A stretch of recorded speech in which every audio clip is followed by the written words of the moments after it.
Atha Yoga Anushasanam.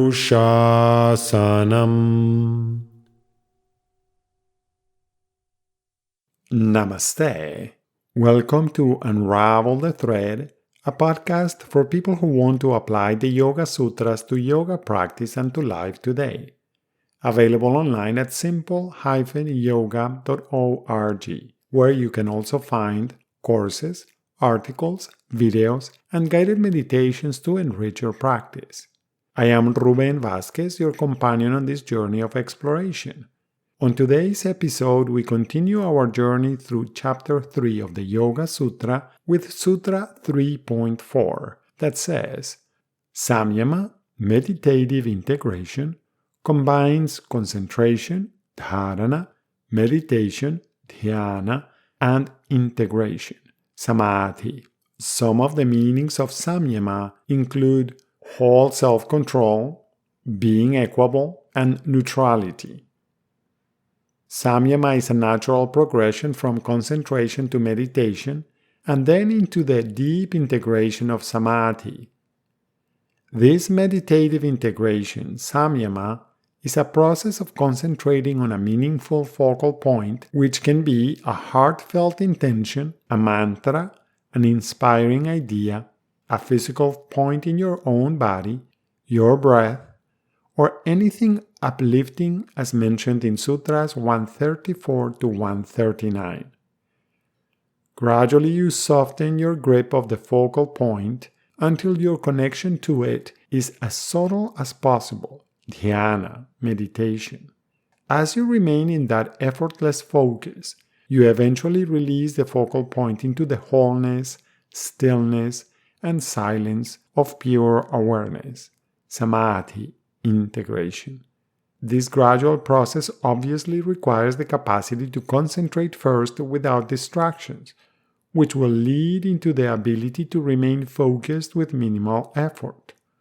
Once again, notice that many of the distractions disrupting the concentration process might be related to your opinions, your desire to become, and sense of identity. If you are sitting watching as the sun sets, there is nothing you need to add to make that moment more beautiful, inspiring, or fulfilling. This is because there is no conflict in what is. Whatever is happening is a manifestation of the perpetual interaction between life and consciousness, resulting from the confluence of a multitude of factors and previous events, most of them beyond your control and awareness.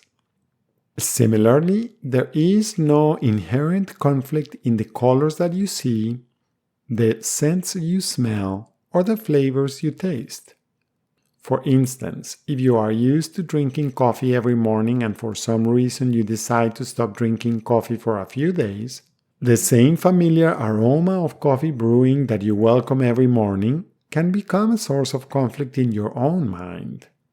Now that aroma of coffee feels inviting as it always does for you, but since you created a reason not to drink coffee this week, conflict arises, generating internal opinions and arguments between one aspect of you that wants to drink coffee and another aspect of you that wants to stick to your decision not to drink coffee at this time.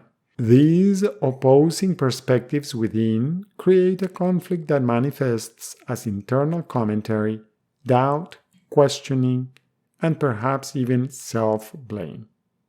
The same theme from Aphorism 1.4 characterizes this process. When your ways of being are not modulated, you tend to misidentify with the internal activities. This is a reminder that integration, samadhi, happens when your sense of identity dissolves by releasing opinions and preferences. Aphorism 3.4 reminds you also of Sutra 2.2. Yogic actions minimize afflictions, which are the fruit of misidentification. Attenuating those afflictions brings about integration, samadhi. Sutra 3.4 echoes also another theme in the Yoga Sutra, the complementarity of doing and being. Samayama is the transition between the doing of concentration, dharana, which gradually becomes subtler as meditation, dhyana, to lead into the result of just being, integration, samadhi. The basic premise is that the yogic process leads you from a superficial identification and understanding of who you are into presence, embodied awareness. This does not mean that you should give up on doing. Instead, it is an invitation to align with the conflict-free peace and clarity pervading your being and all that exists. As you participate in your life, you choose to maintain a clear connection to that conflict-free consciousness during all your actions. This is what Sutra 2.1 suggests when it directs you to act with enthusiasm, wisdom, and humility. The practice of meditative integration, samayama, develops naturally through the progression from concentration to meditation to integration, samadhi. Find a comfortable and sustainable position conducive to being relaxed, awake, and aware. Connect to your natural breath. Choose a focal point that uplifts you and inspires you to contribute your best to your life and to the world. Hold that intention in your heart and mind with care and love.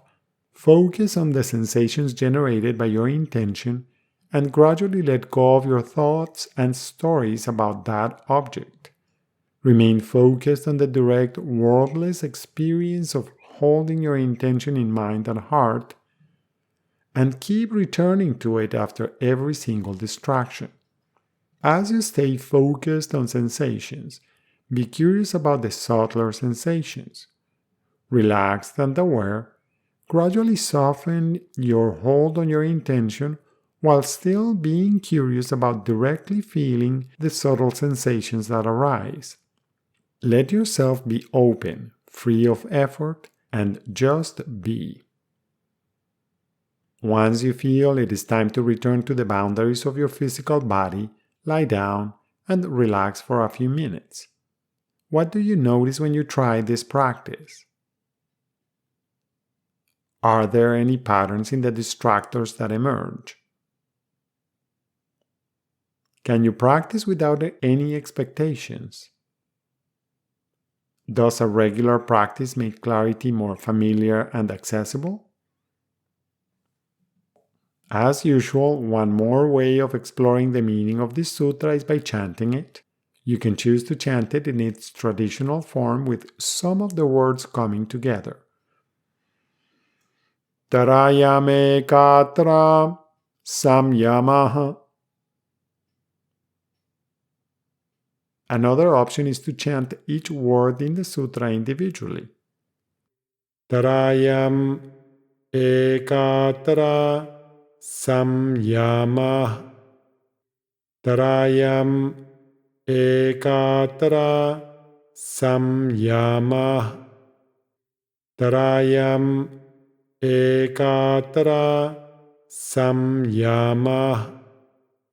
Tarayam ekatra samyama.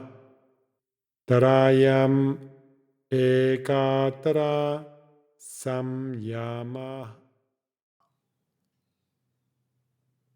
Thank you very much for listening.